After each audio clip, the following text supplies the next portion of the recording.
ఎమ్మెల్యేలను జనం దగ్గరికి వెళ్ళమన్నారు.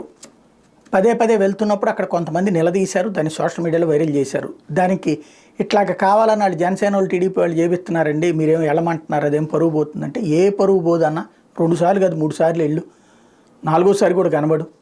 నువ్వు దాంట్లో పరిష్కరించేది వెంటనే పరిష్కరించు, పెద్దదైతే గవర్నమెంట్కి చెప్పు, అంతే తప్పించి వెళ్లకుండా ఉండద్దు అని చెప్పినప్పుడు వాళ్ళు తిట్టుకుని ఉంటారు. మరి అదే పరిస్థితి జగన్కి ఎదురైతే ఏం చేస్తాడు?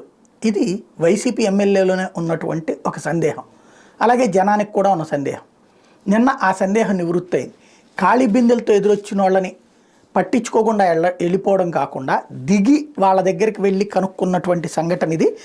కర్నూలు జిల్లా పర్యటనలో ఉన్న ముఖ్యమంత్రి జగన్కి నిరసన శాఖ తగిలింది. గూడూరు మండలం పెంచికలపాడులో గురువారం రాత్రి బస్సు చేసిన ఆయన ఎమ్మిగనూరులో ఏర్పాటు చేసిన మేమంతా సిద్ధం సభకు బస్సు యాత్రగా శుక్రవారం ఉదయం బయలుదేరారు. కొద్దిసేపటికి గూడూరు మండలం కొత్తూరులో మహిళలు ఖాళీ బిందెలతో నిరసన చేపట్టారు. మా గ్రామంలో 1200 మంది ఉన్నారు.